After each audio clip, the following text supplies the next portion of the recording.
Bonjour, cette capsule vidéo a pour objectif d'éclaircir ce qu'est un cours dans la plateforme d'apprentissage en ligne qui s'appelle Moodle.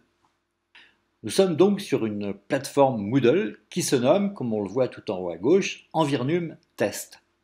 Ce que vous voyez à l'écran, c'est le tableau de bord, dans Moodle, le tableau de bord d'un étudiant qui s'appelle Phileas Durand. Vous le voyez ici en haut à gauche. Ici, en haut à droite, Phileas Durand peut retrouver son profil, ses notes, ses messages personnels, ses préférences, il peut d'ailleurs les modifier aussi.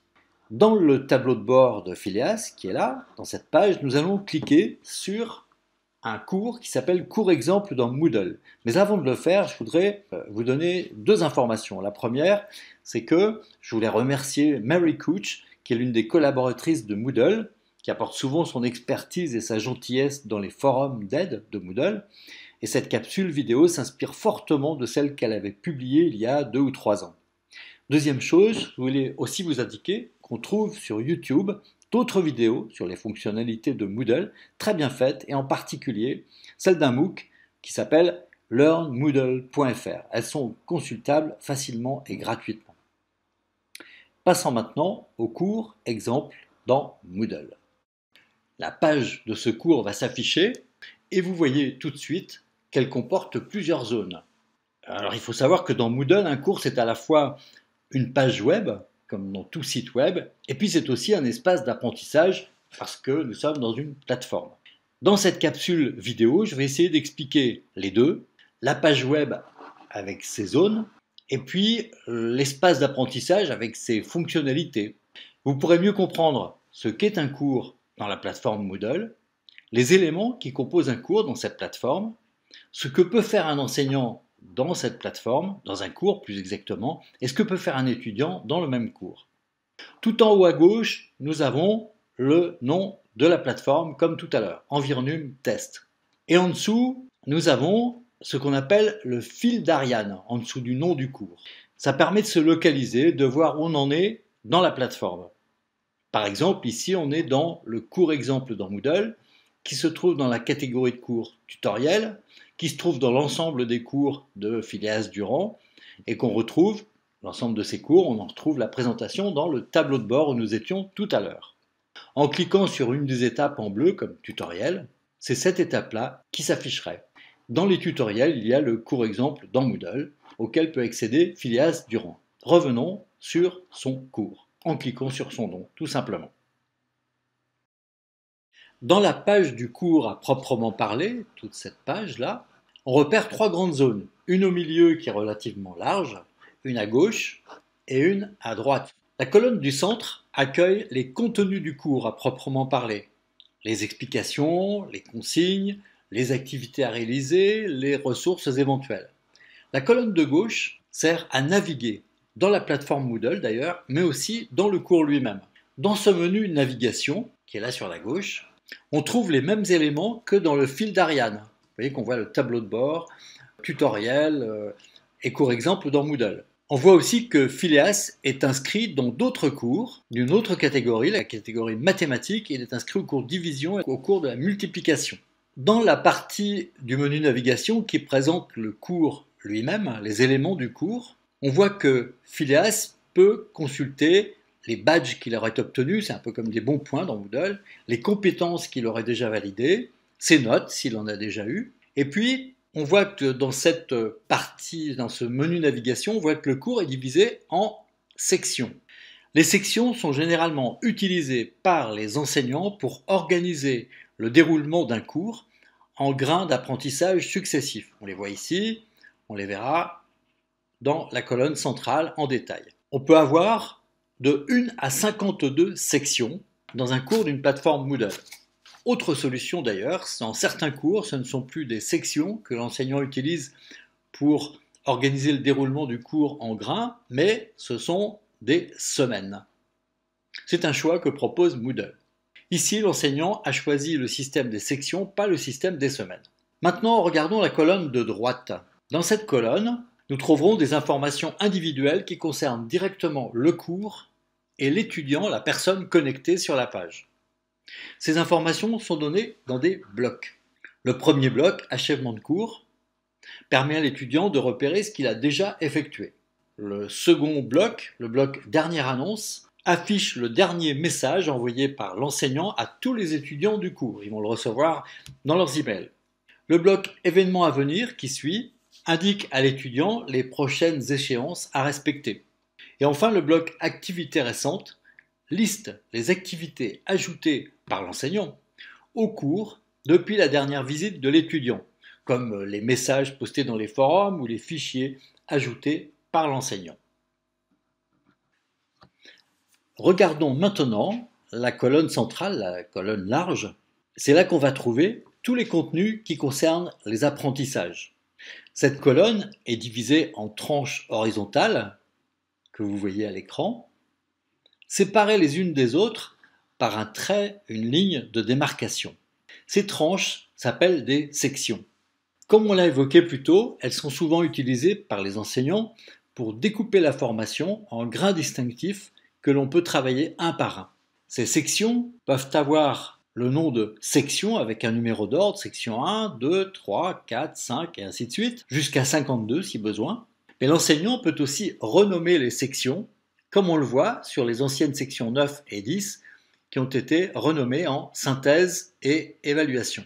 Les enseignants peuvent masquer ou afficher chaque section au fur et à mesure pour organiser la progression. Tout cela pour que les étudiants travaillent les apprentissages dans un ordre logique.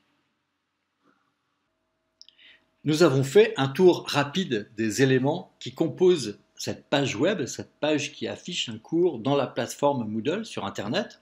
Mais qu'est-ce qu'un cours Moodle en réalité? Que signifie le terme cours dans Moodle? En fait, un cours dans Moodle, c'est un espace d'apprentissage en ligne. Ce n'est pas seulement une page web avec des zones distinctes, bien sûr. Dans cet espace d'apprentissage, l'enseignant, lui, va afficher des consignes, des explications. Il va ajouter des ressources à consulter, il va ajouter des activités à réaliser par les étudiants. Il va modifier les couleurs, l'apparence, l'organisation des éléments. Ce sont les éléments que l'enseignant va rédiger, qu'il va ajouter et qu'il va paramétrer. Sachez qu'un cours peut être animé par un seul enseignant, mais on peut très bien imaginer qu'un cours soit animé par plusieurs enseignants en même temps. Sachez aussi qu'un cours peut accueillir un étudiant tout seul, un groupe d'étudiants qui se voient, mais aussi plusieurs groupes d'étudiants en parallèle qui ne se voient pas forcément. On peut utiliser un cours dans Moodle pour plusieurs groupes d'étudiants à la fois. Nous allons maintenant regarder la façon dont fonctionne concrètement un cours dans Moodle. Pour cela, nous examinerons la section 2. Examinons cette section. On y voit déjà des explications. On voit ensuite des consignes qu'on peut lire. Répondez au sondage, consultez la ressource. Ensuite, on peut répondre au sondage. Pour ça, il suffit de cliquer sur son nom. Et enfin, on peut consulter une ressource, là aussi, en cliquant sur son nom. Testons l'activité sondage. Je clique sur son nom. À l'écran s'affiche le sondage. Alors, avez-vous compris ces explications? Je vais dire oui et je vais enregistrer mon choix. Je peux retourner au cours dans la section 2. L'enseignant, lui, aura accès à l'ensemble des réponses et verra si tous les étudiants ont compris ce qu'il avait expliqué. Testons maintenant la ressource. Je clique sur le nom de la ressource. Elle s'affiche dans une fenêtre séparée. C'est en fait la capture d'écran d'un autre cours dans une autre plateforme Moodle, celle de l'Université de Strasbourg. Vous voyez que le look est différent, mais les contenus sont en gros structurés de la même façon. Chapitre suivant. Que fait un enseignant dans un cours? Alors comme vous le voyez sur cette section 3 qui traite du sujet, l'enseignant va déjà inscrire les étudiants dans son cours. Le nom des étudiants est présent dans la liste des personnes inscrites dans la plateforme Moodle globale, mais c'est l'enseignant qui donne accès aux étudiants à son cours. Après avoir conçu son cours, l'enseignant va saisir les explications et les consignes, comme les phrases que vous voyez là. Et puis il va ajouter des ressources, comme celle-ci. Ce sont des ressources qu'il considère comme utiles pour comprendre et pour réaliser les activités d'apprentissage. Il va aussi ajouter des activités, comme celle que vous voyez là, des choses que les étudiants vont effectuer pour comprendre et apprendre. Alors rappelez-vous, On n'acquiert pas des compétences au moment où on lit ou au moment où on regarde des diapositives. On acquiert des compétences en agissant, en affrontant des situations, en trouvant des solutions à des problèmes, en rédigeant des explications, et tout ça, si possible, c'est encore mieux, en collaboratif à plusieurs. Enfin, l'enseignant va animer la formation. Et il n'arrête pas son travail quand les étudiants sont inscrits. En fait, il va répondre aux questions envoyées par les étudiants sur un forum, il va évaluer les travaux réalisés par les étudiants et déposés dans la plateforme, il va donner de nouvelles consignes au fur et à mesure des apprentissages, il va proposer des ressources nouvelles comme les corrigés des travaux par exemple, et puis au fur et à mesure, il va afficher les sections suivantes quand il est temps de les travailler, etc. etc. Chapitre suivant, que fait un étudiant dans un cours Moodle? Alors je vois qu'il consulte les consignes et les explications, qu'il consulte les ressources, qu'il réalise les activités proposées par l'enseignant, éventuellement en collaboratif, et qu'ils peuvent aussi consulter leurs notes et les corriger. Nous allons, pour mieux comprendre, jouer le rôle de l'étudiant Phileas Durand. Je vais lire les consignes. Alors je dois consulter une ressource, qui doit me prendre à peu près 10 minutes, et effectuer une activité qui me prendra à peu près 20 minutes. Je vois où se trouve la ressource. C'est une charte de la plateforme Moodle Environment Test. Un document PDF qui est d'ailleurs signalé par son logo. Et je vois que l'activité, c'est de donner dans ce forum un avis sur la charte du site, mais que cette activité ne me sera disponible que quand j'aurai consulté la ressource. Bien, consultons la ressource. Je clique sur son nom, elle s'affiche dans une fenêtre pop-up, c'est la charte du site avec quelques règles de netiquette. On va considérer que je l'ai lu avec soin, je la referme, je vais mettre à jour ma page et je vois maintenant que la petite case à droite de la ressource est cochée. C'est une case qui me signale que j'ai achevé la tâche de consultation. Et maintenant, puisque j'ai achevé cette tâche, je vois que je peux donner mon avis dans le forum. Je clique sur le nom du forum. Dans ce forum, donnez votre avis sur la charte du site. J'ai le droit d'utiliser une centaine de mots et je lance une discussion pour le faire. Mon avis, je vais mettre que c'est parfait. C'est un exemple. Je valide. J'envoie mon avis sur le forum. Il est enregistré. Je peux le modifier pendant 30 minutes. Phileas Durand est abonné à ce forum puisqu'il y a écrit. Je reviens dans la section 4 de mon cours. J'ai donc consulté une ressource et donné mon avis dans un forum. Voici un exemple de l'activité d'un étudiant dans un cours. Pour terminer cette présentation d'un cours sur Moodle, nous allons regarder deux activités très fréquentes.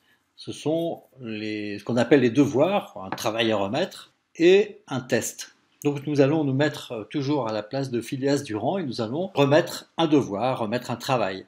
Je clique sur l'espace dépôt.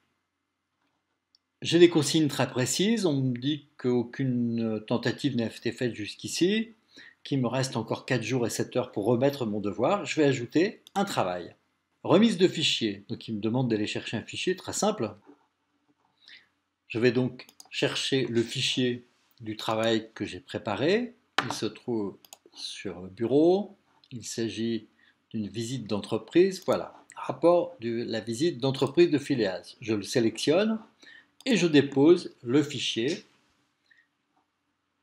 Le voici. J'enregistre le fait que je remets mon fichier. Il a été remis pour évaluation. Son nom est là. Je peux donc soit modifier le travail, soit retourner à mon cours.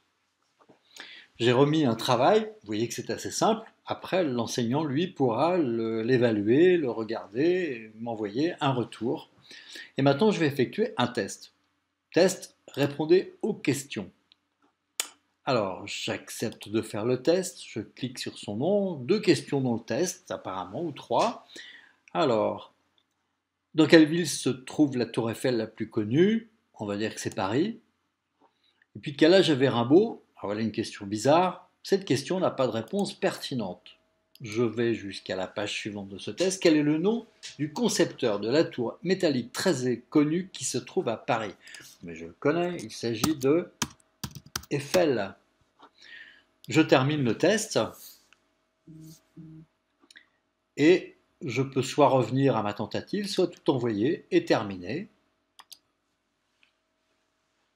Voilà, j'ai même les résultats immédiats. C'est bien Paris pour la première question. Ma réponse était correcte, il n'y avait pas de réponse pertinente sur quel âge avait Rimbaud. Et enfin, c'est bien Eiffel qui est le concepteur de la tour qui porte son nom. J'ai terminé la relecture. J'ai 10 sur 10 et je peux retourner à mon cours. Voilà, cette capsule vidéo était un peu longue, elle se termine. J'espère qu'elle vous a donné une petite idée de ce qui se passe dans un cours en ligne avec Moodle. C'est un univers assez vaste quand on y regarde de près, et une visite guidée est souvent utile pour les enseignants et pour les étudiants qui découvrent Moodle. Bon courage!